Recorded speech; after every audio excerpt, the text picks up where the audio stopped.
Si tiene una copia de la palabra de Dios, por favor, ábrala en el libro de Ruth. Ruth, capítulo 1, es la porción bíblica que vamos a estar estudiando en la tarde de hoy. Vamos a tener un momento de oración antes de entrar de lleno a la enseñanza,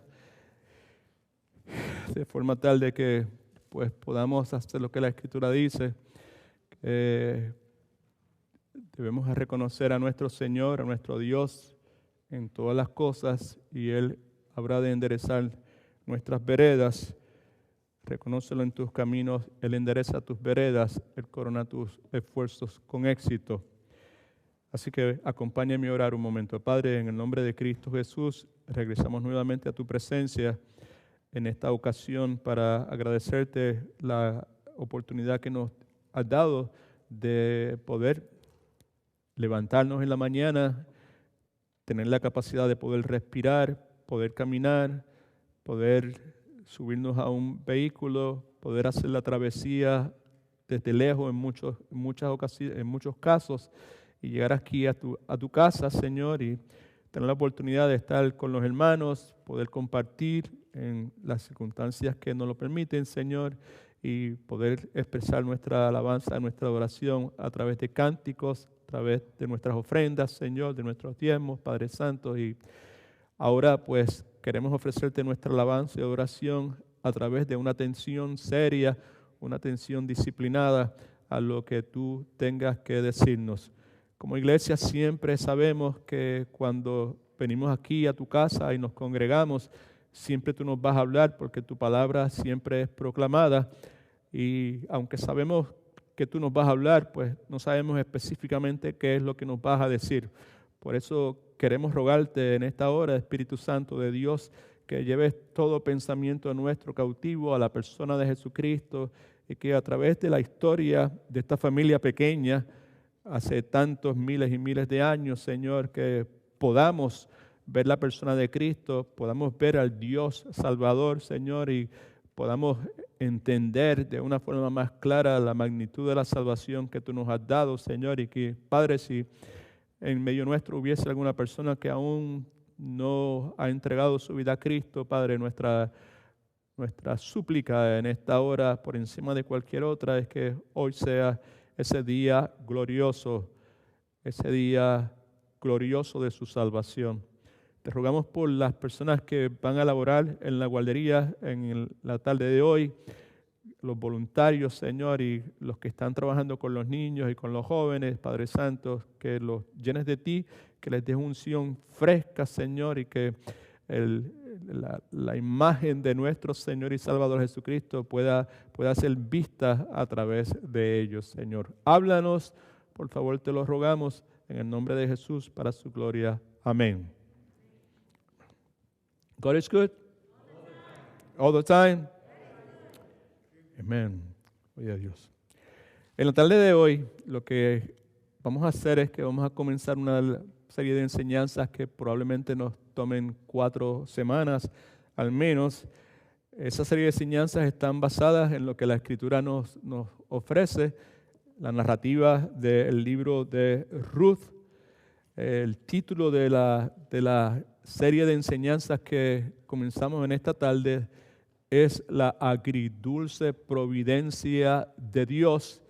Y la enseñanza como tal que comenzamos hoy tiene como título Caminos misteriosos de bendición.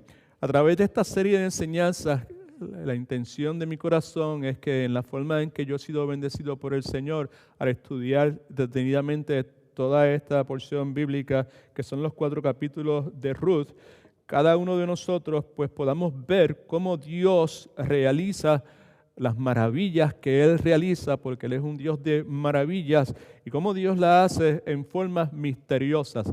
La Escritura consistentemente nos advierte que los caminos del Señor no son como los nuestros, que los pensamientos de Dios no son como los nuestros, y muchas veces nosotros perdemos de vista esa realidad y sin darnos cuenta, pues no disfrutamos toda clase de maravillas que Dios realiza alrededor nuestro, debido a que la imagen que tenemos de la obra de Dios posiblemente no sea la más acertada. La historia de Ruth es una historia que nos deja ver las grandes, gloriosas, poderosas, maravillosas obras de Dios, aun cuando Dios las realiza en una forma que no es en blanco y negro, en una forma que no es clara. Las personas que leyeron de primera intención el libro de Ruth, el ente humano que Dios utiliza para escribir el libro de Ruth, no tuvieron el entendimiento, la comprensión que usted y yo tenemos de qué fue lo que pasó en la historia de Ruth. Ellos no lo tuvieron.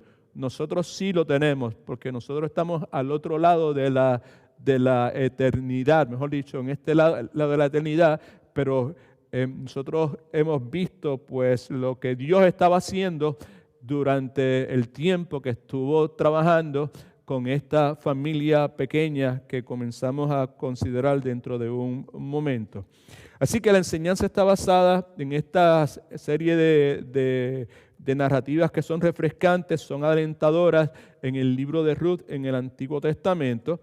Alguien dijo que la historia de Ruth específicamente es para personas que se preguntan dónde está Dios cuando tragedia tras tragedia atacan su fe, cuando adversidad tras adversidad es lo que está presente en su fe. La historia de Ruth es para personas que se cuestionan esto, que si vivir una vida de integridad en tiempos difíciles en realidad vale la pena. Es para ese tipo de personas que se mantienen fieles, que se mantienen firmes, que a pesar de que la piña está agria, que a pesar de que las circunstancias son adversas, esas personas insisten en vivir una vida de integridad. La historia de Ruth es para esas personas que en algunos momentos de su trayectoria con el Señor se preguntan, como nos hemos preguntado cada uno de nosotros en determinados momentos, si lo que estamos haciendo en realidad vale la pena. La historia de Ruth es para personas que se les hace difícil pensar que de su vida ordinaria, de su vida común y corriente, pueda surgir algo grande, pueda surgir algo glorioso. Así que la enseñanza, la serie de enseñanzas tiene como título La agridulce providencia de Dios. ¿Qué es providencia? Bíblicamente hablando, providencia, cuando escuchamos ese término en términos teológicos y doctrinales, la providencia de Dios se refiere al cuidado y la buena voluntad de la supervisión y dirección de Dios. No está en sus notas, pero puede escribirla. Providencia es el cuidado y la buena voluntad de la supervisión y dirección de Dios. El cuidado, la buena voluntad de la supervisión, overseeing, y la dirección, the direction, que Dios da a su pueblo. Hemos añadido, al seleccionar un título para las enseñanzas, la palabra agridulce, agridulce. Esa palabra está compuesta de dos palabras, agrio y dulce.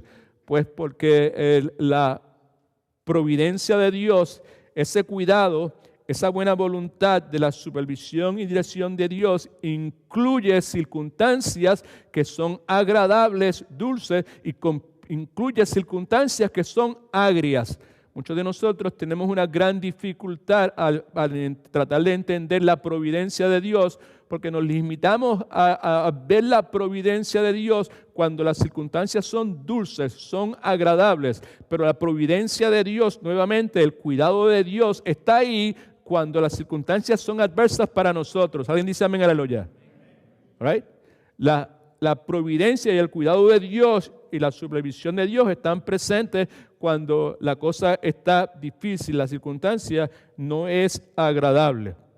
Así que usted tiene su Biblia, por favor ábrala en el libro de Ruth para que así, si tiene que anotar algo específico que Dios ponga en su corazón, pues lo pueda hacer. Tiene también el bosquejo en el cual vamos a tomar algunas notas. Hay una serie de principios generales que son aplicables para nuestra vida, que están presentes en la narrativa que voy a hacer en este momento.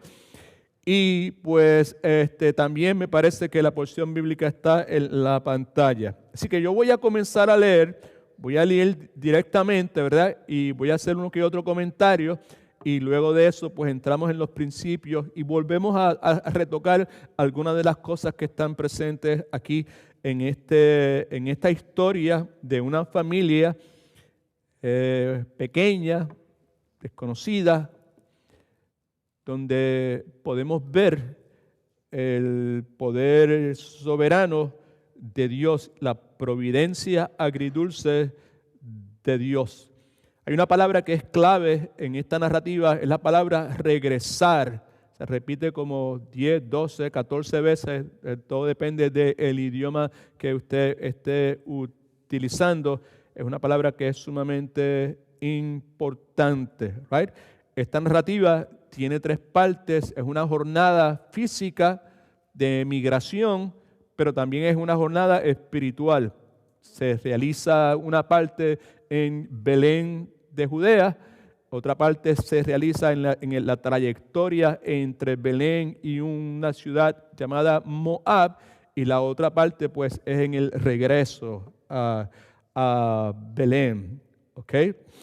En la narración vemos que surge una conversión sumamente sorpresiva, y en la narrativa nos deja ver cómo Dios soberanamente trabaja y trae a una persona, sean los personajes que vemos aquí en la Escritura y también en el diario vivir, trae una persona a la salvación que está en Cristo. Le mencioné que hay una palabra que es clave, es la palabra regresar. En el idioma hebreo es la palabra shav. Sugiere la idea de volverse atrás, sugiere la idea de regresar a algo. En puertorriqueño diríamos de dar para atrás. Comunica la idea para el pueblo de Israel, ¿verdad? Para la cultura judía, de conversión. Comunica la idea de arrepentimiento. Vemos mucho en esta porción bíblica que leemos, gente regresando, dando para atrás, volviendo, ¿verdad? Y pues vamos a ver cómo esa palabra pues está ahí, está presente, ¿verdad? Y en la literatura judía, pues una de las cosas que es más común es la repetición. Hay palabras que se repiten, hay frases que se repiten, y la intención del escritor, la inspiración del Espíritu Santo, es dejarnos ver al lector de que hay algo importante. Cuando tú ves que algo se repite muchas veces es porque se quiere destacar eso, porque eso que se está repitiendo pues tiene una importancia por encima de posiblemente el resto de las cosas. Así que simplemente le ofrezco eso como punto de referencia, porque la palabra se repite y se repite de distintas formas en la lectura que vamos a hacer. Así que comienza el pasaje diciéndonos que aconteció en los días que gobernaban los jueces, que hubo hambre en la tierra, y un hombre de Belén de Judá fue a vivir en los campos de Moab con su mujer y sus 2 hijos.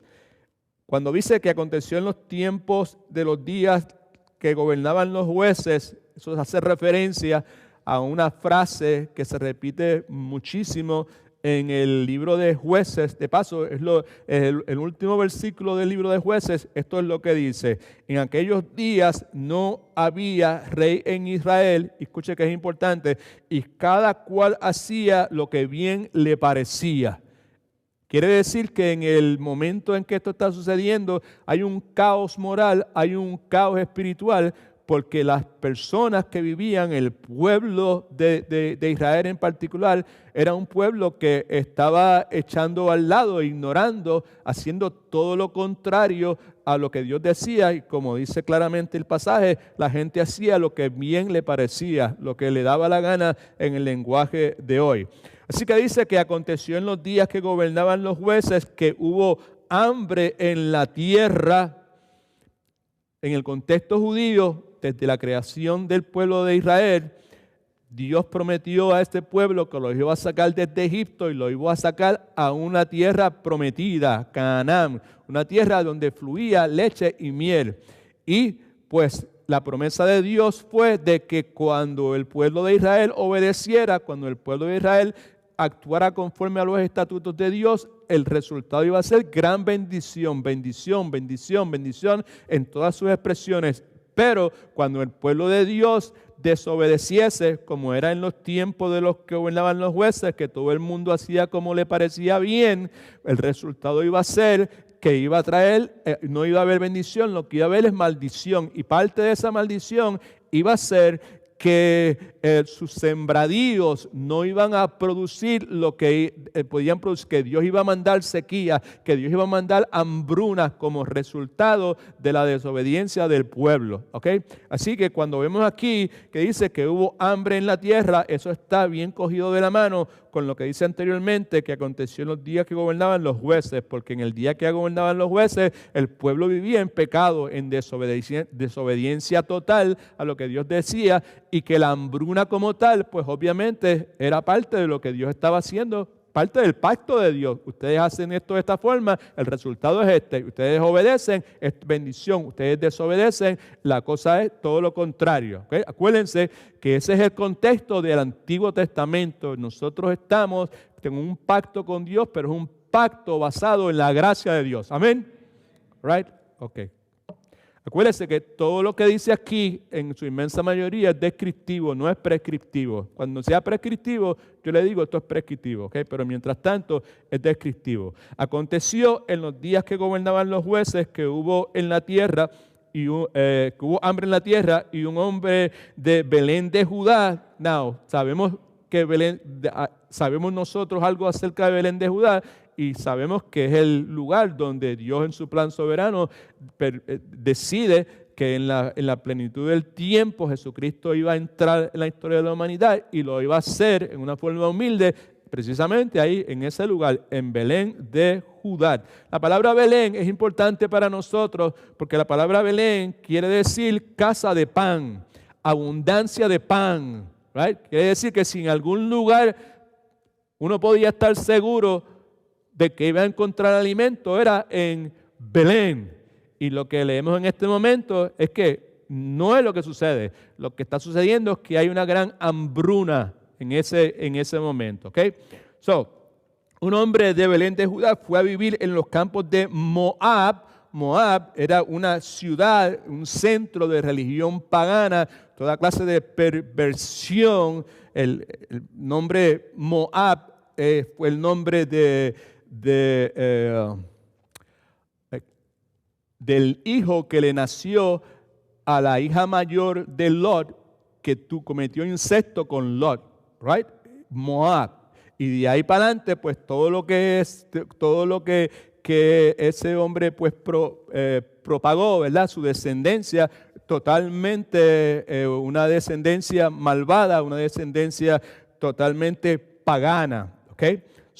Este hombre que vivía en Belén de Judá fue a vivir, toma la decisión, escucha, importante, toma la decisión de ir a vivir en los campos de Moab, de la tierra prometida, donde fluía la leche y la miel, a ir a vivir a una ciudad totalmente pagana, donde Dios no era adorado, donde todo lo que se promovía era contrario a la palabra de Dios. Fue con su mujer y sus 2 hijos. Obviamente, estas personas al tomar esta decisión, pues han planeado, no es una cuestión que decidieron de la noche a la mañana, tenían un plan, se fraguaron un plan, esto es lo que podemos ir allá, vamos a este lugar y luego posiblemente regresamos, porque la intención de ir no fue para permanecer allá, fue para resolver la situación, porque en este momento, aquí en Belén, no hay comida. Lo que hay es una hambruna. Versículo 2. Aquel hombre se llamaba Elimelech. Elimelech quiere decir Dios es rey. Y su mujer se llamaba Noemí. La palabra Noemí puede traducirse de varias formas. Una de ellas es dulce. Otra forma que se puede traducir constantemente, o mejor dicho, correctamente, acertadamente, es la palabra agradable. ¿Okay? Aquel hombre se llamaba Elimelech y su mujer Noemí. Los nombres de sus hijos eran Mahlón y Kelión. Mahlón quiere decir enfermizo, Kelión quiere decir decaído. Quiere decir que estos dos hombres físicamente no estaban muy adecuados, muy competentes, que digamos. Eran efrateos, porque eran de Belén de Éfrata, de Judá. Llegaron pues a los campos de Moab y se quedaron allí. La intención era ir brevemente, pero al decir que se quedaron allí, quiere decir que permanecieron, ¿ok? Se establecieron allí. Así que aquí vemos tragedia, dificultad. Comienza con la hambruna que hay y con el hecho de que salen de la tierra donde fluye leche y miel para ir a buscar alimento a una ciudad totalmente pagana. ¿Okay? Versículo 3, porque la cosa se sigue complicando, ¿verdad? Murió Elimelech, marido de Noemí, y quedó ella con sus 2 hijos. Tragedia. Versículo 4. Los cuales, estos son los 2 hijos, se casaron con mujeres moabitas. Más tragedia. Una que se llamaba Orfa. La palabra Orfa es interesante porque Orfa es un nombre no judío, es moabita y tiene muchas traducciones. Puede ser cuello quebrado, puede ser goteo, puede ser nube, puede ser sombra. Probablemente esas dos opciones son las probablemente más acertadas en la opinión de los que saben de este particular. Una se llamaba Orfa y la otra se llamaba Ruth. Ruth quiere decir amiga, amigable, en específico una amiga compasiva. Y nos dice entonces que allí habitaron unos 10 años. Versículo 5, continúan las tragedias en la vida de Noemí. Y murieron también, estamos hablando de la agridulce providencia de Dios. Dios está cuidando, Dios está protegiendo, Dios está haciendo lo que promete que va a hacer con su pueblo, pero a pesar de que Dios está haciéndolo, right? Pues hay una serie de circunstancias que no son muy agradables, que digamos, son agrias, son difíciles, son incómodas. ¿Alguien dice amén? Ok. So, murieron también, versículo 5, los dos,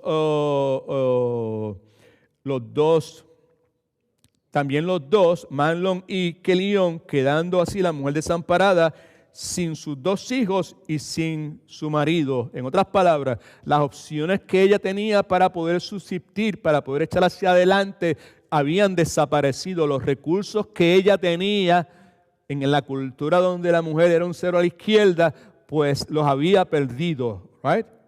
So,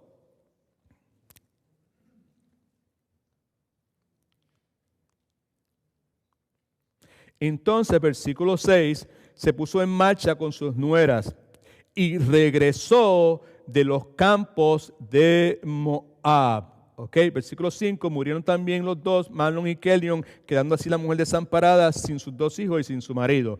Entonces, versículo 6, se puso en marcha con sus nueras y regresó de los campos de Moab. Esta es la razón por la cual, providencia de Dios, porque oyó en el campo de Moab que Jehová había visitado, que estaba dando bendición a su pueblo para darle pan. Versículo 7. Salió pues del lugar que había estado y con ella sus 2 nueras y comenzaron a caminar para hacer ¿qué? Para regresar. No sé si se dio cuenta en el versículo 6, nos dice, entonces se puso en marcha con sus nueras y regresó. Primera vez que se menciona con sus 2 hijos y su marido a los campos de Moab, porque oyó nuevamente que Jehová había visitado a su pueblo para darle pan. Versículo 7, salió pues del lugar que había estado y con ella sus 2 nueras y comenzaron a caminar para regresar a la tierra de Judá. Y Noemí dijo a sus nueras, andad, volveos es la misma palabra, ¿ok? Quiere decir regresar, right? Volveos cada una de vosotras a la casa de su madre, que Jehová tenga de vosotras misericordia, como la habéis tenido cada una vosotras con los que murieron y conmigo. Now, le está hablando a Orfa y a Ruth, ¿ok? tanto Orfa como Ruth eran moabitas y tanto Orfa como Ruth eran excelentes nueras. Porque aquí lo vemos claramente, right? Que Jehová tenga de vosotras misericordia como la habéis tenido vosotras de los que murieron, los esposos de ellas, y conmigo. Quiere decir que esas nueras eran excelentes con Noemí. Os conceda Jehová que halléis descanso cada una en caso de su marido. Nuevamente le está mandando de que regresen a Moab y que se vuelvan a casar. All right? Luego las besó para despedirse, pero ellas, alzando su voz y llorando, le dijeron: ciertamente nosotras iremos. Es la palabra regresar también traducida en otra forma. Nosotras iremos contigo a tu pueblo. Noemí insistió otra vez. Regresad, la palabra que se repite: hijas mías, ¿para qué vendréis conmigo? ¿Acaso tengo yo más hijos en el vientre que puedan ser vuestros maridos? La respuesta es no. Versículo 12, regresad, hijas mías, marchaos, porque ya soy demasiado vieja para tener marido. Y aunque dijera, todavía tengo esperanza, y esta misma noche estuviera con algún marido y aún diera a luz hijos, ¿los esperaríais vosotras que fueran grandes? ¿Os quedaréis sin casar por amor de ellos? No, hijas mías, mayor amargura tengo yo que vosotras, pues la mano de Jehová se ha levantado contra mí. Right? Ahí le estaba describiendo el costo que iban a tener, que se iba a demandar de ellas en caso de que regresaran con ella a Belén de Judá. La insistencia de ella que regresen nuevamente a Moab. Versículo 14. Alzaron ellas otra vez su voz y lloraron. Orfa besó a su suegra, pero Ruth se quedó con ella. Now, la idea para algunas personas es pensar de que Orfa era la mala y Ruth era la buena. No, Orfa y Ruth ambas habían sido buenas nueras con Noemí, ¿ok? Pero Orfa pensó y calculó: si me voy para Belén, voy a tener a Jehová, el Dios de ella, pero no voy a tener nada más, porque yo como mujer moabita no tengo futuro de ninguna clase en Belén. Si por otro lado regreso a Moab, no voy a tener a Jehová, porque nosotros tenemos otros dioses, pero voy a tener todo lo que yo necesito como mujer joven para seguir subsistiendo. ¿Cuántos me entendieron? All right, ok. Esa es la lógica de Orfa. Y Orfa, pues entonces, en términos del día de hoy, Orfa escoge lo temporal, lo que es familiar para ella, Moab, lo que se ve, la sabiduría del mundo, ¿no? Mientras que Ruth decide lo contrario. Ruth decide quedarse con Noemí. Versículo 16. Respondió Ruth, versículo 15, perdónenme. Noemí dijo: mira, tu cuñada, ve la palabra nuevamente, ha regresado a su pueblo y a sus dioses. Ve tú tras de ella, haz lo mismo que ella hizo, porque lo que le esperaba a ella es lo que te espera a ti si te vas conmigo para Belén. Ahora, Ruth hace una declaración que es la clave de toda la narrativa que encontramos aquí en este capítulo 1. Y Ruth respondió: no me ruegues que te deje y me aparte de ti, porque a donde quiera que tú vayas, iré yo, y donde quiera que tú vivas, viviré. Tu pueblo será mi pueblo y tu Dios será mi Dios. Donde tú mueras, moriré yo, y allí seré sepultada. Traiga Jehová sobre mí el peor de los castigos, si no es solo la muerte lo que hará separación entre nosotras dos. Así que aquí lo que hay es una reafirmación del compromiso que tiene Ruth con su suegra, de estar con ella y permanecerse al lado de ella para siempre. Pero más importante todavía, en esta afirmación de Ruth, lo que hay es una declaración de su fe, hay una declaración de su conversión. En esencia, lo que le está diciendo Ruth a Noemí es: Noemí, por favor, suspende de estar pidiéndome que regrese a Moab, porque yo me convertí al Dios que tú crees. Así que suspende la historia, deja de estar insistiendo, porque tu Dios es mi Dios. Right? Versículo 18 es interesante, dice: al ver Noemí que Ruth estaba tan resuelta, o sea, que en la forma en que Ruth le habló, no quedó más duda en la mente de Noemí de que Ruth se había convertido, ¿verdad? Al ver Noemí que Ruth estaba tan resuelta a ir con ella, no insistió. Versículo 19. Anduvieron pues ellas dos hasta llegar a Belén. Cuando entraron en Belén, toda la ciudad se conmovió por su causa y exclamaban: ¿no es esta Noemí? Pero ella les respondía: no me llaméis Noemí, sino llamadme Mara, porque el Todopoderoso me ha llenado de amargura. Versículo 21 es interesante. Me fui llena, no se fue llena materialmente, right?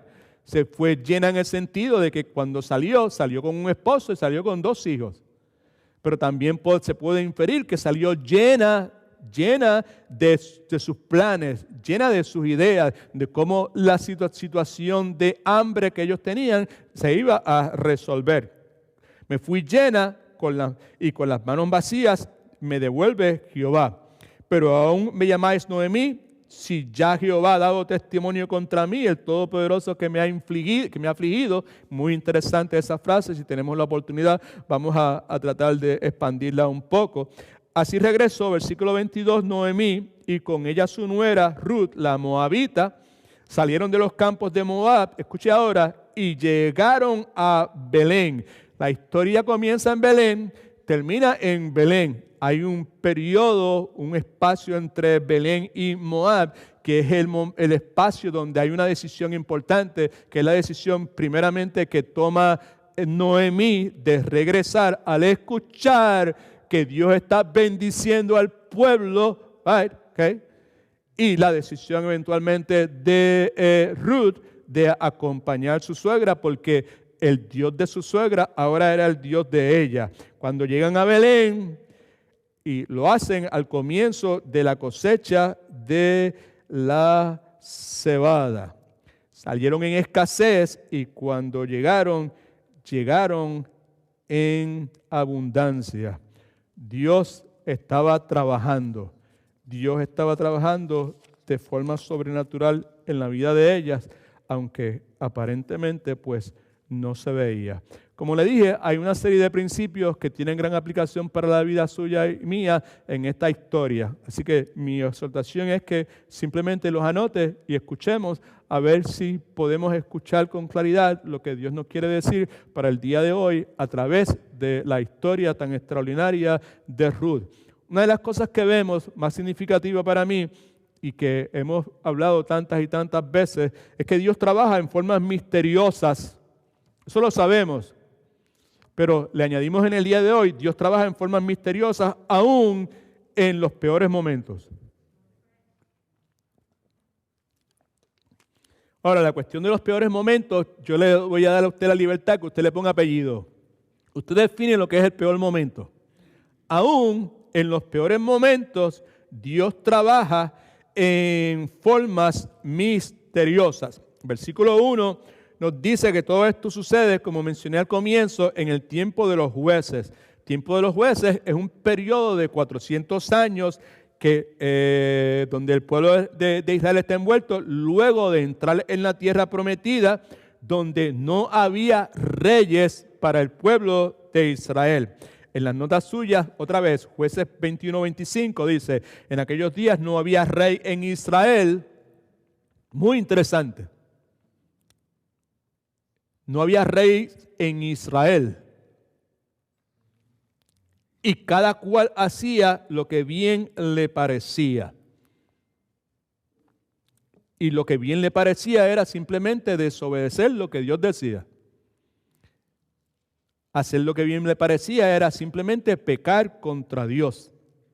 Hay un ciclo que se repite aquí en el libro de Jueces. Si usted lo lee, usted lo va a ver consistentemente. El pueblo pecaba. Como resultado de eso, Dios levantaba su protección. Dios permitía que sus enemigos los atacaran. Cuando eran atacados por los enemigos, ¿qué hacía el pueblo? El pueblo clamaba a Dios pidiendo ayuda. Cuando el pueblo clamaba a Dios pidiendo ayuda, Dios misericordiosamente escogía un juez, por eso es que se llama jueces. Dios escogía misericordiosamente un juez para que los rescatara, los rescataba, y luego de que ya se sienten rescatados seguros nuevamente, el ciclo volvía a repetirse. El pueblo entraba nuevamente en una conducta habitual de pecado.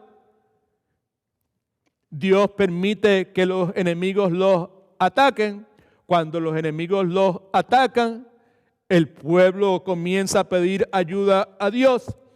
Dios, como es un Dios de misericordias frescas son cada mañana, Dios misericordiosamente escoge un juez para que los rescatara. Son rescatados, disfrutan por un periodo de bendición y vuelve nuevamente la misma historia. Gente cabecidura, ¿verdad? Gracias a Dios que ninguno de nosotros somos de esa forma.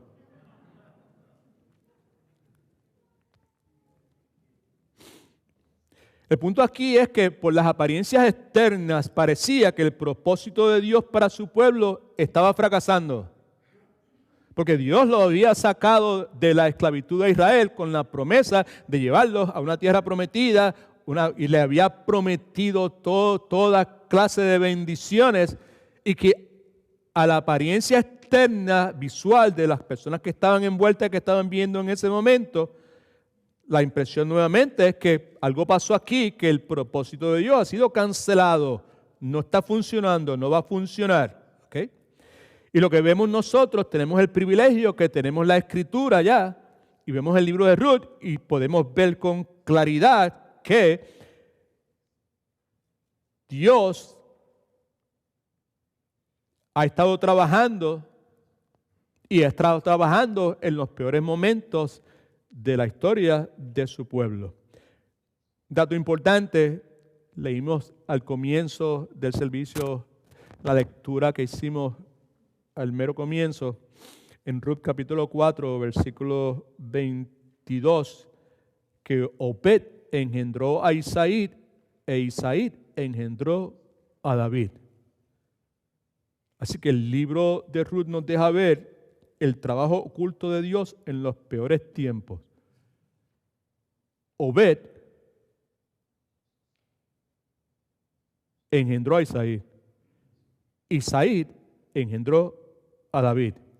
Y la Escritura nos dice que por medio del reinado de David, el pueblo de Israel habría de alcanzar su más grandiosa gloria. ¿Cuál es la enseñanza para usted y para mí a través de esto? En el plano personal, en el plano familiar, en el plano nacional, Dios puede utilizar, escucha, Dios puede utilizar, y Dios odia el pecado. Amén.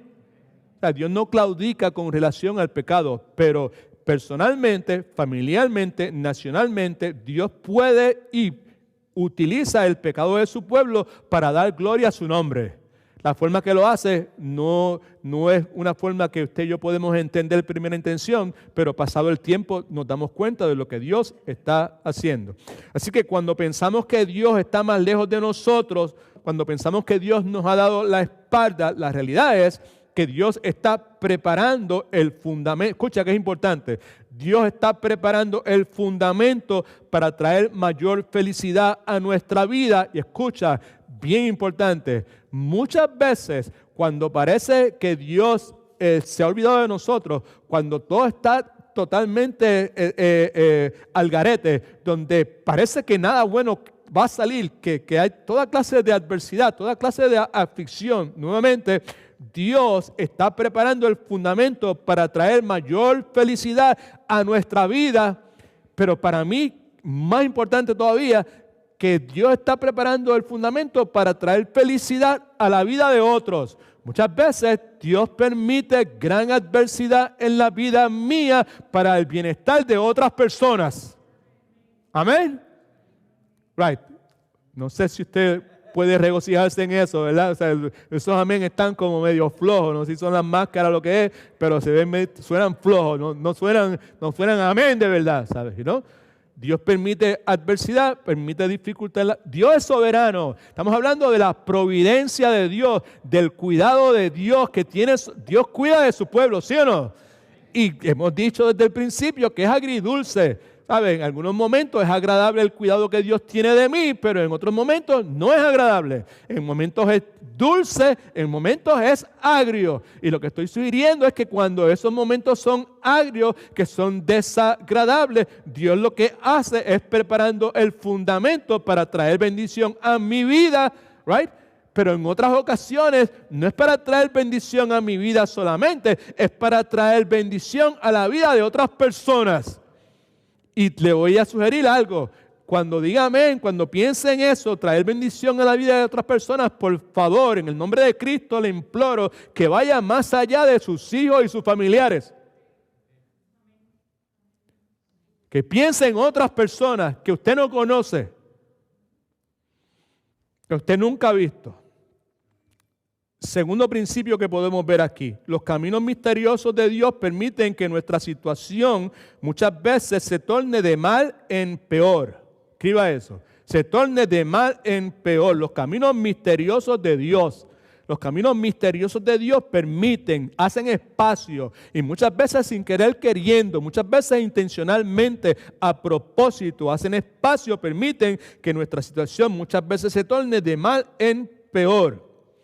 Versículo 1 nos dice que hubo una hambruna en Belén de Judea, en la ciudad de pan, donde abundaba el pan, de donde salía el pan, ahí hay una gran hambruna.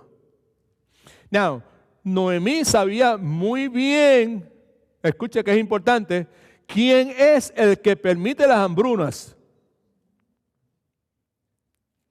Levítico capítulo 26, versículos 3 y 4. Dice, si siguen mis leyes y cumplen mis mandamientos y los practican, yo les enviaré la lluvia a su tiempo y la tierra y los árboles del campo harán ¿qué? Darán su fruto. ¿Ok? Now, Noemí sabía que cuando las lluvias se detenían es porque Dios no estaba muy contento y se detenían por medio de la mano dura de Dios. Así que la situación de Noemí no estaba buena, pero la situación de Noemí no estaba buena. ¿Por qué? Porque el pueblo había pecado y Dios estaba haciendo lo que dijo que iba a hacer. Aquí no hay lluvia, aquí no está lloviendo. Aquí lo que hay es sequía y como resultado de la sequía, pues no hay fruto y como resultado no hay fruto, pues no hay comida. Así que la situación de ella estaba difícil, pero se torna nuevamente de mal en peor, porque por una razón u otra ellos deciden en medio de la hambruna emigrar, y como señalé al principio, emigrar a un país pagano, Moab. No solamente se complica la situación al tener que ir a vivir a un lugar donde de ninguna forma el pueblo de Israel se le permitía tener interacción con ningún moabita. No solamente no iban a tener interacción con ellos, sino que iban a servirle a los moabitas. Imagínate si la situación estaba fea para ella. Pero no se queda ahí porque se pone más fea todavía porque el esposo de ella muere. Así que se le pone más fea, pero no se queda igual de fea, se pone aún más fea todavía. Pues porque los hijos ante la situación, estando en Moab, deciden casarse con dos mujeres moabitas. Quiere decir que los hijos de ella nunca más podrán volver a entrar en el templo y adorar a Dios. Y como ya sabemos, pues la cosa sigue complicándose, pues porque los dos hijos mueren. Así que lo que vemos aquí es golpe tras golpe, tragedia tras tragedia, de mal en peor. Otro principio que podemos ver en la historia de Ruth aquí es que cuando pensamos, mejor dicho, que Dios no se preocupa por nosotros, tendemos a hacer algo. Escucha, tendemos a exagerar nuestra desesperanza, nuestro desespero, nuestra desesperación, como usted quiera decir. Versículos del 11 y 12. Esto es lo que leemos. Noemí insistió, regresad, hijas mías. ¿Para qué vendráis conmigo? ¿Acaso tengo yo más hijos en el vientre que puedan ser vuestros maridos? Regresad, hijas mías, marchaos, porque yo soy demasiado vieja para tener marido. Y aunque dijera todavía tengo esperanza y esta misma noche estuviera con algún marido y aún diera a luz hijos, no se da cuenta, lo que vemos aquí es Noemí enfatizando, no lo chévere que están las cosas, enfatizando su miseria. En el versículo 13 llega a la conclusión exagerada de su situación. Miren, en el versículo 13 dice, no, hijas mías, mayor amargura tengo yo que vosotras. ¿Por qué razón? Pues la mano de Jehová se ha levantado contra mí. En otras palabras, no me sigan porque Dios está contra mí. Una aplicación práctica para nosotros en este momento. Now, cuando usted y yo pensamos, escuche, que Dios se ha olvidado de nosotros, nuestra tendencia es a exagerar lo que está pasando, a exagerar nuestro momento de desesperación. Nos amargamos tanto muchas veces que no podemos ver los rayos del sol asomándose a través de lo nublado del día.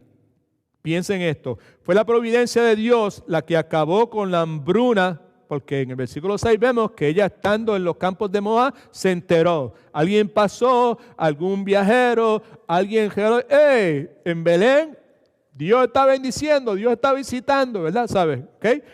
Fue la providencia de Dios la que permite que se acabe la hambruna en Belén y es la providencia de Dios la que le permite regresar a ella de regreso a casa.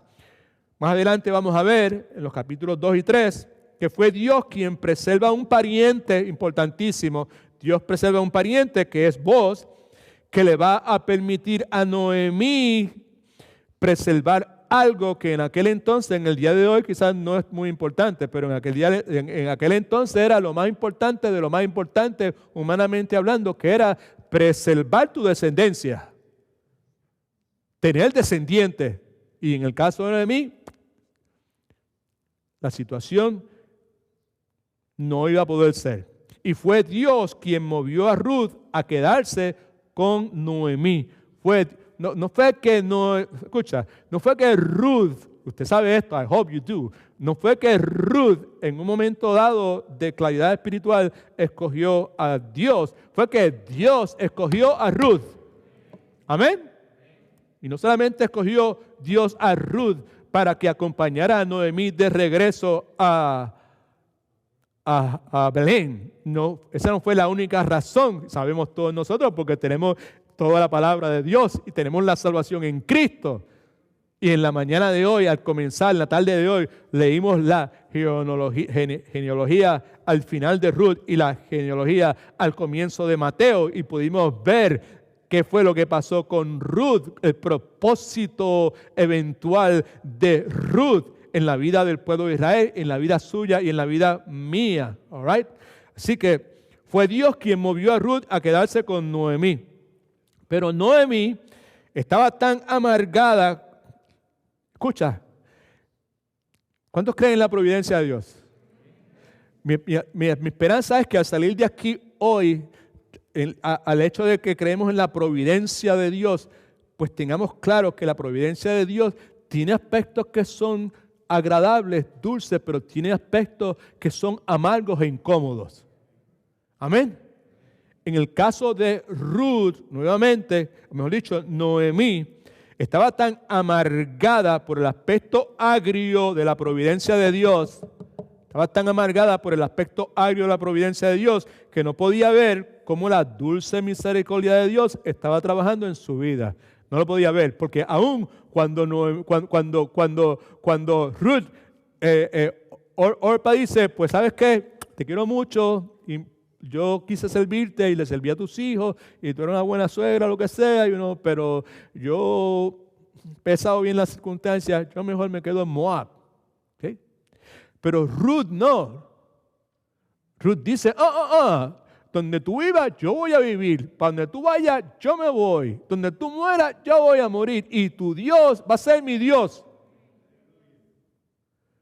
El punto es que el aspecto amargo de la providencia de Dios estaba impidiendo que Noemí pudiese ver las bendiciones que Dios estaba trabajando en la vida de ella, porque cuando regresa nuevamente y las amigas empiezan a saludarla, mira, Noemí regresó, y dice, suspéndeme el Noemí, right? Porque Noemí quiere decir agradable, right? No me llamen a mí porque Dios está en contra mía, llámenme Mara.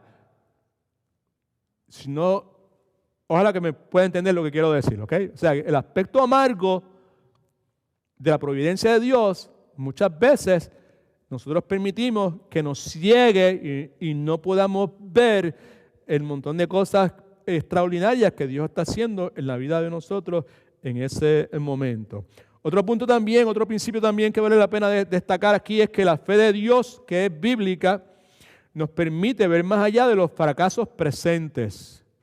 La fe de Dios es la fe que es bíblica. Ay, no sé si está eso bien escrito ahí, pero cuando hablamos la fe de Dios, que es bíblica, porque podría ser que alguien diga yo tengo fe en Dios, pero su fe no sea una fe basada en los principios bíblicos, pero la que es basada en los principios bíblicos, que es basada en el carácter de Dios, en las promesas de Dios, en el pacto de Dios, en quién es Dios. Amén. Esa fe nos permite ver más allá de los fracasos presentes. Versículo 15, vemos a Noemí tratando de persuadir a Ruth, ya lo leímos hace un momento, para que se regresara a su pueblo con su cuñada Orfa. Muy interesante que a pesar del futuro oscuro, tenebroso que Noemí le pinta a Ruth, ella decide quedarse con Noemí. E independientemente de lo feo que Noemí le describe el futuro, Ruth dice, yo voy a entrar contigo a ese futuro difícil, incómodo, negro, si usted quiere, que tú me estás describiendo. Eso es lo que da espacio para esta declaración súper increíble que vemos en los versículos 16 y 17, que vale la pena volver a leer, y vale la pena volver a leer y volver a leer y leerla y leerla y leerla y escribirla en algún lugar para poder tenerla presente y para que los hijos suyos cuando vayan creciendo puedan aprender a leer leyendo precisamente ese tipo de declaración. Es una declaración poderosa. Ruth respondió, no me ruegues que te deje y me aparte de ti, porque donde quiera que tú vayas, iré yo. Y donde quiera que vivas, viviré. Y donde quiera que vivas, viviré. Tu pueblo será mi pueblo y tu Dios será mi Dios. Donde tú mueras, moriré. Donde tú mueras, moriré yo y allí seré sepultada. Traiga Jehová sobre mí el peor de los castigos, si no es solo la muerte lo que hará separación entre nosotras dos. Así que sin lugar a dudas, el compromiso de Ruth con su suegra, escucha que es importante, porque la suegra no estaba flotando en los billetes, como decimos en algunos de nosotros, ¿verdad? O sea, la suegra era indigente, la suegra estaba destituida, la suegra estaba en bien malas condiciones, pero hay un compromiso aquí, pero bien serio de parte de Ruth para con ella. Así que ese compromiso podríamos describirlo, mejor dicho, como un compromiso asombroso, ¿right? ¿Por qué razón? Pues porque Ruth tendría, entre otras cosas, que dejar su tierra. Ruth tendría que dejar su familia. Implicaba ser una viuda sin hijos, ¿okay? Porque allí no quedaban más descendientes. Implicaba ir a un lugar desconocido, donde había gente distinta, costumbres que no eran las de ellas, un idioma totalmente nuevo.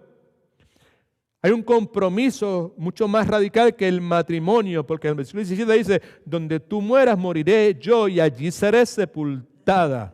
Y como ya dijimos varias veces y volvemos a repetir, lo más asombroso de su compromiso es lo que vemos en el versículo 16, donde dice, tu Dios será mi Dios. Es interesante que tu Dios, escucha, tu Dios será mi Dios, lo encontramos ahí en el versículo 16. En el versículo 13 encontramos a Noemí diciendo, la mano de Jehová se ha levantado contra mí. Y esto es lo que me ha pasado. Tragedia, adversidad, uno detrás de la otra. Y a pesar de todo eso, pues encontramos a Ruth diciendo, no me importa, tu Dios será mi Dios. Noemí dice, la mano de Dios se ha levantado contra mí. Y Ruth dice, tu Dios será mi Dios. Ahora, ¿qué tiene que ver eso conmigo? Tiene muchísimo que ver con cada uno de nosotros. La experiencia de Noemí con Dios había sido amarga, pero a pesar de eso, Ruth abandonó su trasfondo religioso y se convierte al Dios de Israel y convierte al Dios de Israel en su Dios. Nosotros, gracias a la misericordia de Dios, que nos ha permitido entender que hay una doctrina que es sana y hay una doctrina que no lo es, bíblicamente hablando, pues podemos ver nuevamente, ¿sabes?, que es la obra soberana de Dios que había escrito el nombre de Ruth en el libro de la vida desde antes de la fundación del tiempo. Amén. Right. En el nombre del Señor. Así que si Ruth abandona su trasfondo religioso y se convierte al Dios de Israel, lo convierte en su Dios, es porque Dios había puesto su mano sobre ella. A pesar de que Ruth había sido, mejor dicho, Noemí había sido una persona amargada, eso no impide que Ruth venga al conocimiento del Salvador. ¿En qué momento fue? Nosotros no lo sabemos porque la Escritura no lo indica, pero de alguna forma u otra Ruth llega a confiar, Ruth llega a poner su fe en el Dios de Noemí, que es el Dios de la Biblia, a pesar, escucha, a pesar de las muchas, gloria al nombre del Señor. This is good news. Buenas noticias. A pesar de la multitud de experiencias amargas en la vida de Noemí, a persona que está alrededor de ella, que está viendo las experiencias amargas en la vida de esta mujer, que ella, esa mujer que está teniendo esa experiencia amarga, se las está adjudicando al Dios que le sirve. All right. Ok. A pesar de todo eso, Ruth decide abandonar su trasfondo religioso y se convierte al Dios de Israel y convierte al Dios de Israel en su Dios. Eso es muy buenas noticias para cada uno de nosotros como familiares, porque ninguno de nosotros tenemos un testimonio perfecto. No levante la mano nadie que diga que tenga un testimonio perfecto porque es un embuste. Right? Okay. Ninguno de nosotros tenemos un testimonio perfecto.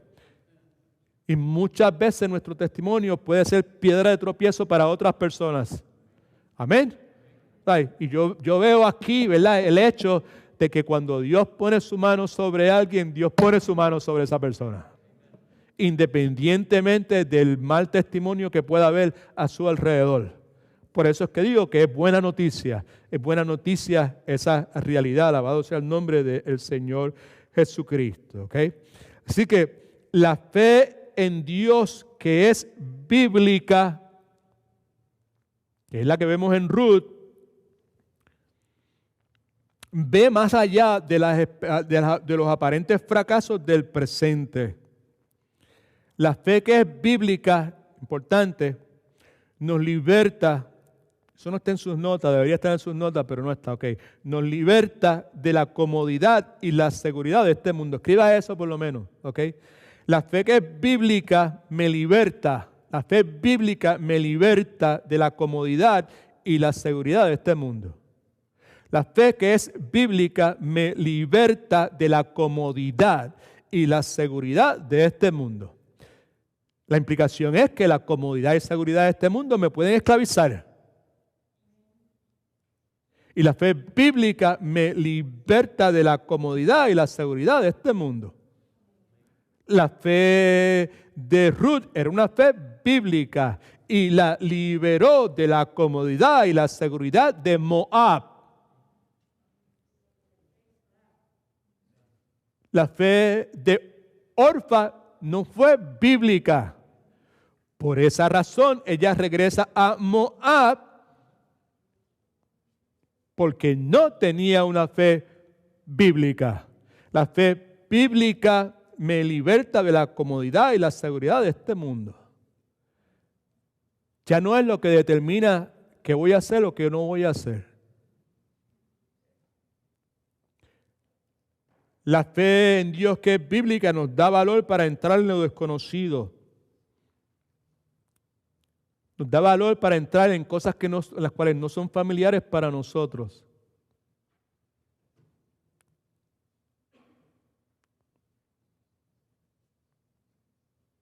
Cosas que no son familiares para nosotros. Hay montones de cosas que no son familiares para nosotros. Hay montones de cosas de carácter social y cultural que no son familiares para nosotros. La fe en Dios que es bíblica nos da valor para entrar en esas cosas que no son familiares para nosotros.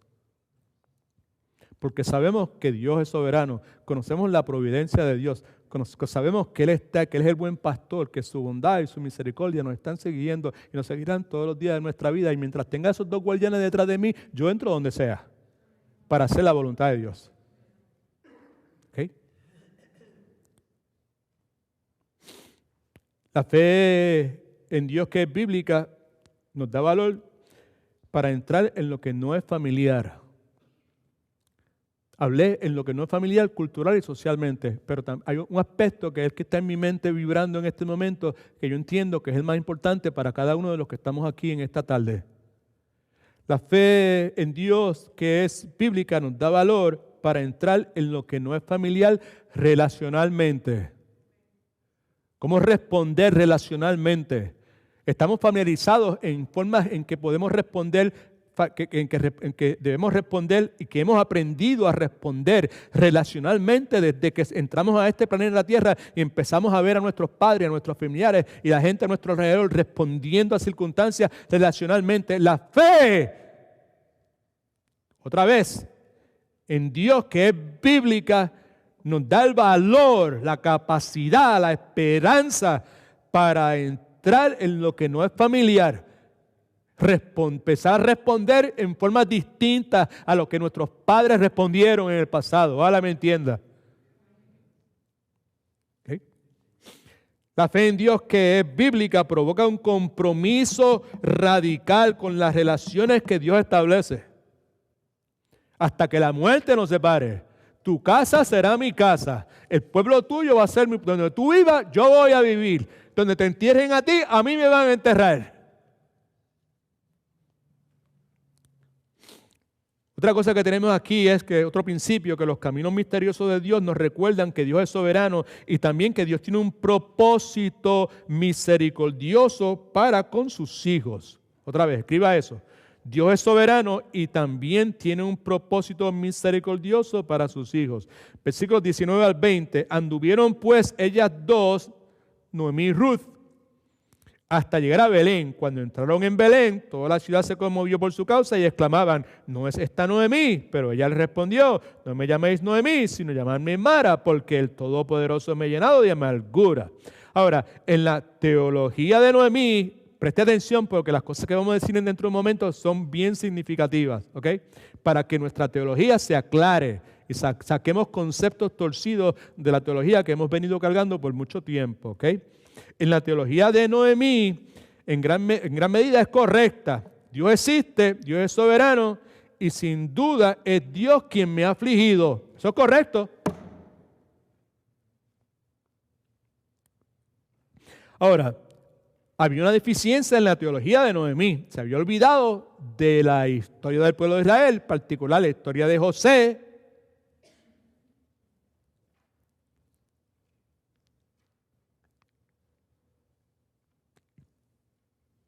toda la multitud de adversidad y de injuria y de falsas acusaciones y de persecución que José experimentó en la vida de él. Y como José tenía todo el derecho de decir como Noemí, el Dios que es todopoderoso me ha llenado de amargura. Pero no escucha a José diciendo eso. De paso, cierto o falso, está la Biblia llena de ejemplos de personas que han hecho toda clase de poca vergüenza y no han experimentado nada comparado a lo que Noemí experimentó, ¿sí o sí? Claro que sí.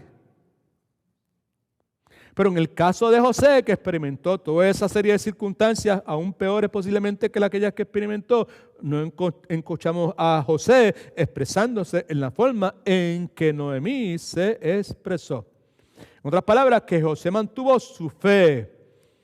Y como mantuvo su fe, que es lo que Dios quiere de nosotros, cada uno de nosotros, eventualmente Dios le prospera y produce gran bendición, única y exclusivamente para José.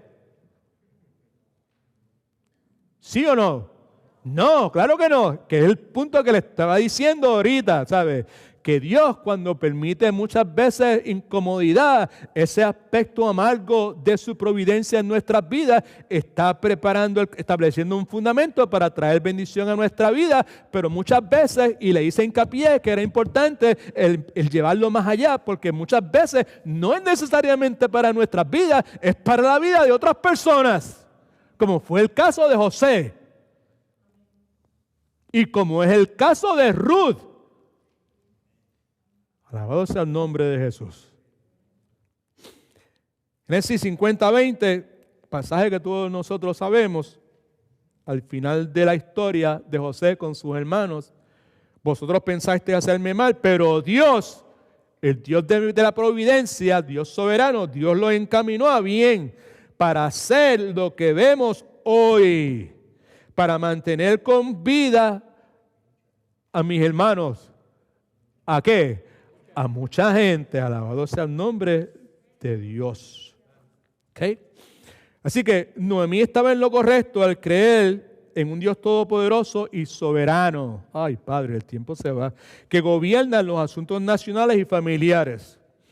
Estuvo bien en creer en un Dios todopoderoso soberano que todos los días nos da una porción, escucha, importante, todos los días Dios nos da una porción a cada uno de nosotros de placer y dolor, de amargo y dulce, en su providencia, en su cuidado, en su supervisión. ¿Okay? Pero Ruth estaba correcta en eso, pero también necesitaba abrir sus ojos para ver las señales de los propósitos misericordiosos de Dios en su vida. Fue Dios quien había acabado la hambruna y quien permite llegar a Belén en el momento preciso, a ella, a Noemí. Dice la Escritura, llegaron a Belén al comienzo de la cosecha de la cebada. Right? No, y si Noemí hubiese sabido las implicaciones de todo lo que estaba pasando, era muchísimo más extraordinario. ¿Right? Tú y yo sabemos porque tenemos la Escritura, pero Noemí no. Así que Noemí también necesitaba abrir sus ojos y ver la bendición que tenía en Ruth. Porque al entrar en Belén, ella dice, me fui llena y regresé vacía. No regresó vacía, regresó con una gran bendición en la vida de Ruth. Usted y yo sabemos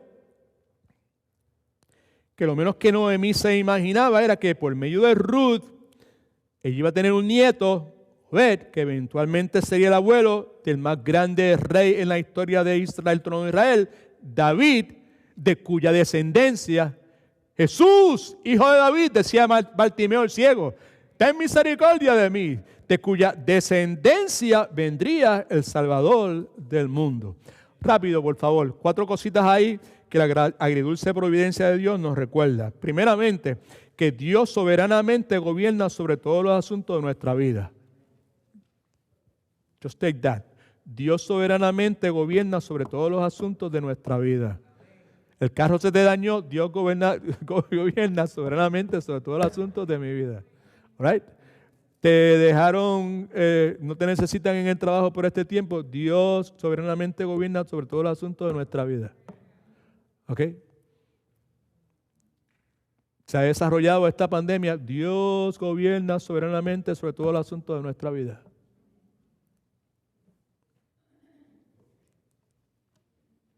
Y puedo seguir dándole ejemplos, pero no quiero entrar en cosas que le pueda complicar la vida a algunos de ustedes. Dios soberanamente gobierna en los asuntos de nuestras vidas, right?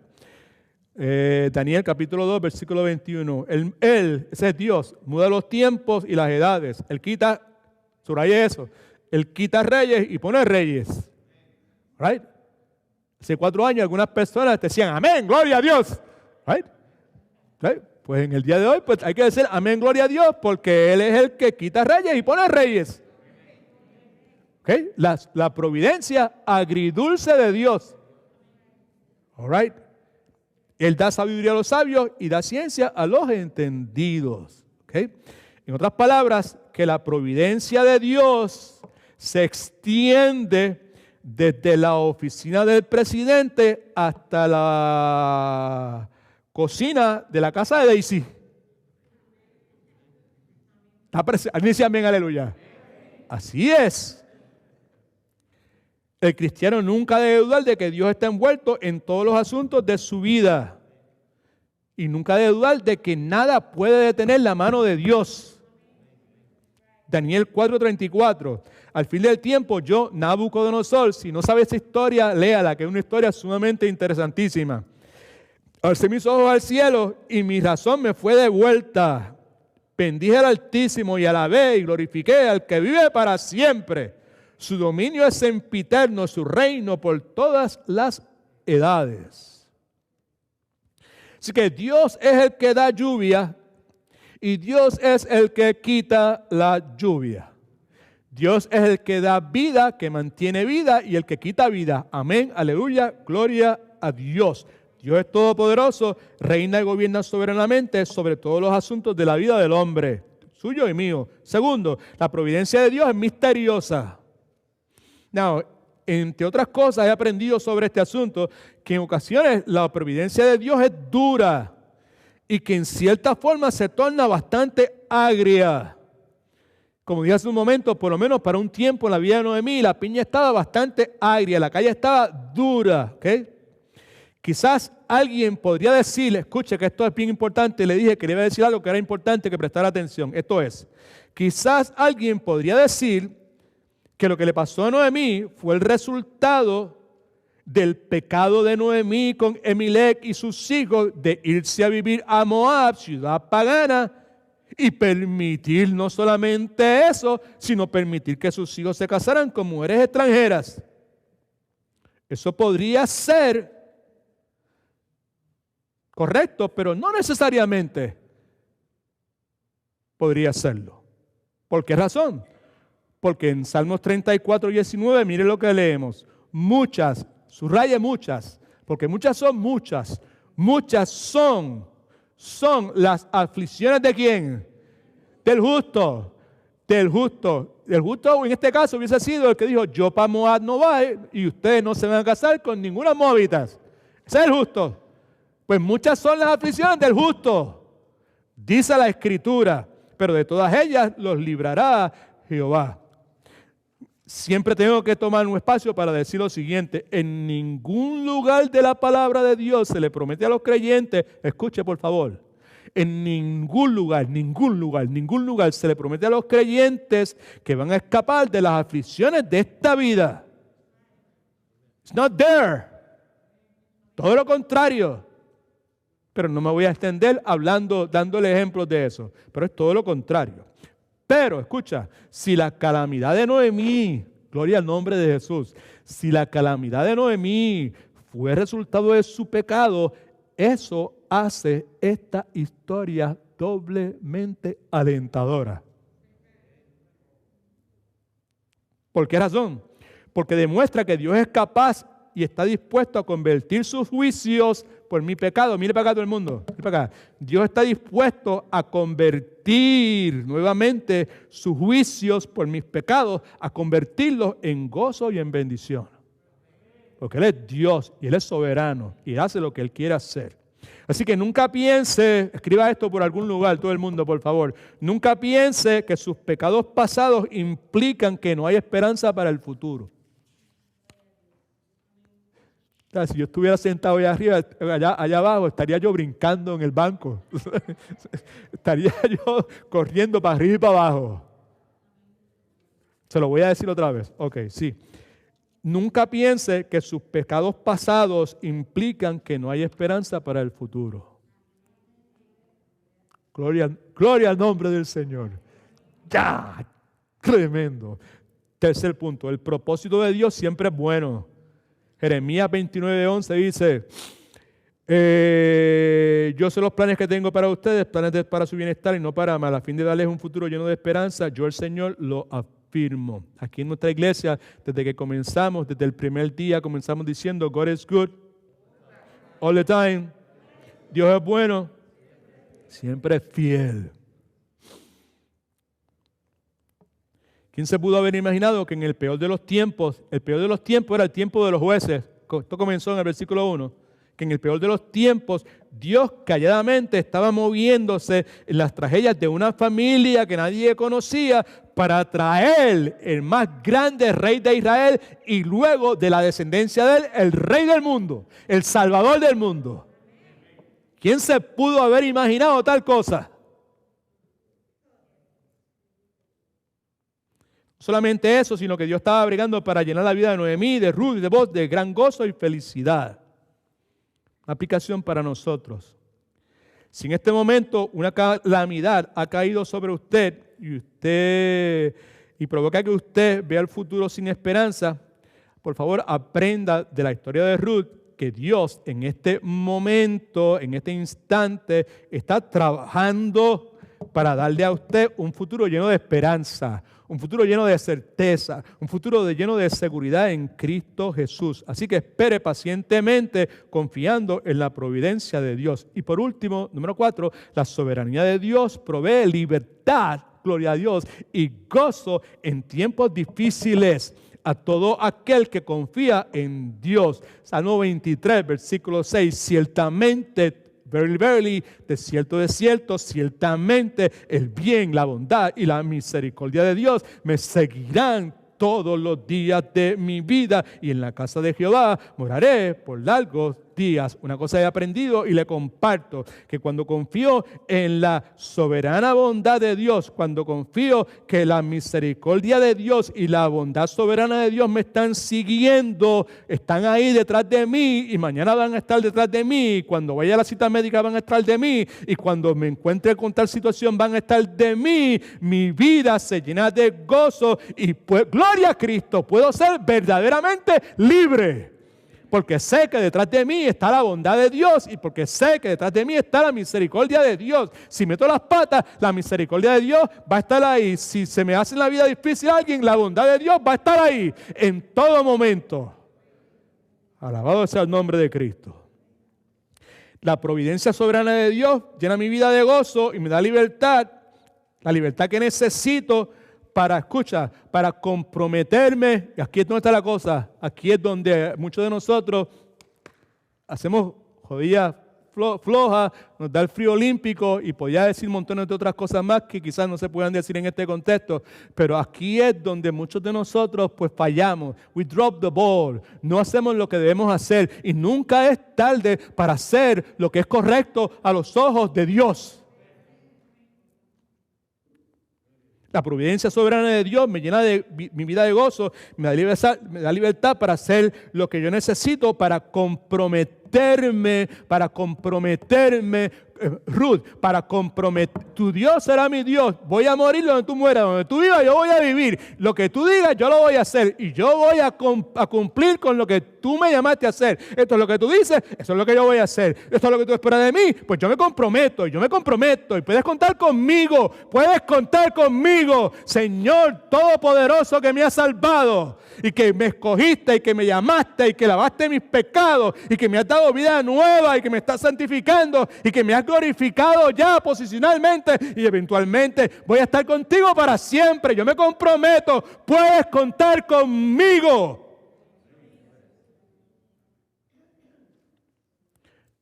Eso es el resultado de la providencia soberana de Dios que llena mi vida de gozo y me da la libertad para comprometerme radicalmente con la causa de Dios, con la causa de Dios, con la causa de Dios, con la causa de Dios.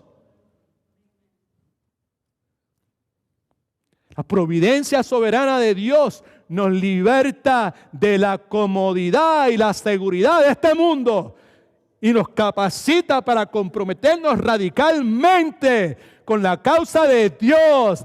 ¿Qué iPhone, qué juguete, qué cosa usted pueda comprarle a sus hijos? Nada de eso tiene valor.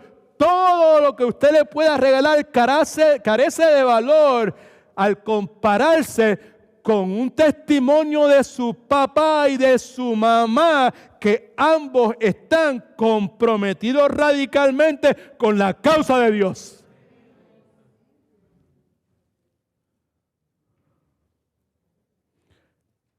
Nunca es tarde. Pero ya mis hijos están grandes. Nunca es tarde, nunca es tarde, nunca es tarde para hacerlo. La providencia soberana de Dios es agridulce. También encuentro libertad, valor y fortaleza para cumplir con los compromisos que ya le he hecho a Dios. Cuando creemos en la soberana providencia de Dios y en el hecho de que Dios se goza en trabajar en la vida de los que confían en Él, eso nos llena de gozo y una libertad que la adversidad, la calamidad, el dolor, la tristeza, la angustia, la persecución, el rechazo no puede derrumbar. Así que la historia de Ruth, que continuamos la semana que viene, al igual que todos los libros en la Biblia, fue escrita para que al leerlos nuestra esperanza abundase. Romanos capítulo 15, versículos 4 y 13. Las cosas que se escribieron antes, hablando del Antiguo Testamento, para nuestra esperanza se escribieron a fin de que por la paciencia y la consolación de las Escrituras tengamos ¿qué? Esperanza, certeza, seguridad. Tengamos esperanza, certeza y seguridad. Y el Dios de esperanza, que es el originador de nuestra esperanza y Él mismo es la esperanza como tal, os llene de todo gozo, os llene de paz en la fe para que abundéis otra vez en esperanza, certeza, seguridad por el poder del Espíritu Santo. Importante. Abundar en esperanza, esa esperanza que la Escritura habla por el poder del Espíritu Santo, es una cosa que solamente los que han nacido de nuevo pueden experimentar. Se necesita un nuevo nacimiento para poder tener esa esperanza. El tema central del libro de Ruth no es Noemí, no es Ruth, es Dios, es Jesucristo. Estamos estudiando este libro precisamente porque en él vemos la presencia de Cristo.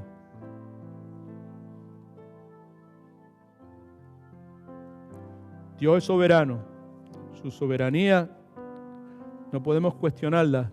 Y su providencia, su cuidado, su responsabilidad de supervisar y ver que estemos bien, es agridulce. A veces es cómoda, a veces es incómoda.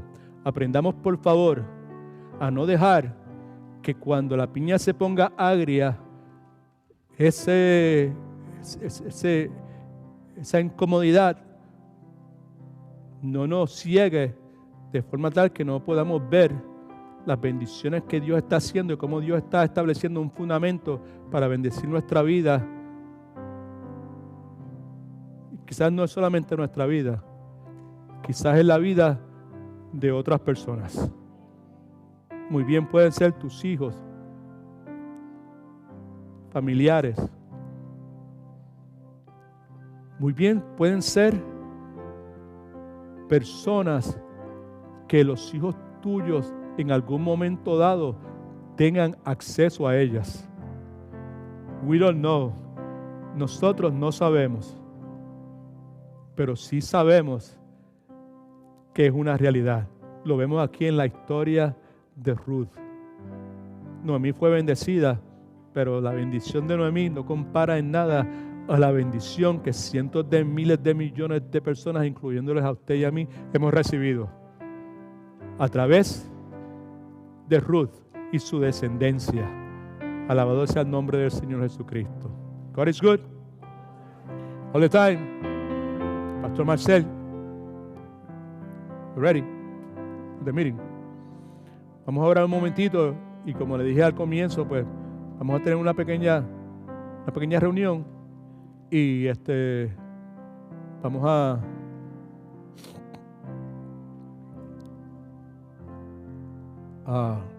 orar. Oremos. Padre, en nombre de Jesús, gracias te doy, Señor, por la historia de Ruth. Me siento bien inadecuado para poder compartir, Señor, todo ese montón de esa multitud de pepitas de oro espiritual, spiritual nuggets, que durante estas 2 semanas tú has compartido conmigo, Señor. Esperanza es que estas poquitas cosas que pude compartir, Señor, en alguna forma caigan en terreno fértil, Señor, que purifiquen nuestra fe y más que ninguna otra cosa, como dije al final, Señor, que nos convenzamos, Señor, que haya convicción genuina y verdadera de que tu providencia es real y que algunas veces es agria y otras veces dulce, pero que en todo momento tú estás estableciendo ese fundamento y que esa providencia tuya, Señor, tiene el potencial de llenar nuestra vida de gozo, nuestra vida de verdadera libertad, Señor, para poder hacer un compromiso radical, Señor, con la causa de Cristo, Señor. Esperanza, mi deseo, mi súplica es que personalmente en el tiempo que me reste de vida, Señor, no desperdicie mi tiempo y que ese compromiso radical con la causa de Cristo cada día sea mayor, más intenso, más limpio, más puro, Señor. Padre, y que ese sea el deseo de los que aquí se encuentran y de los que están escuchando y viendo a través de las redes sociales. Gracias, Cristo Jesús, por pagar el precio de nuestros pecados. Gracias porque simplemente lo que falta es que respondamos a tu llamado, que respondamos a lo que tu palabra dice y que te entreguemos nuestras vidas y te confesemos como el Salvador de nuestra alma. En el nombre de Jesús oramos. Amén. Gloria a Dios. God is good all the time.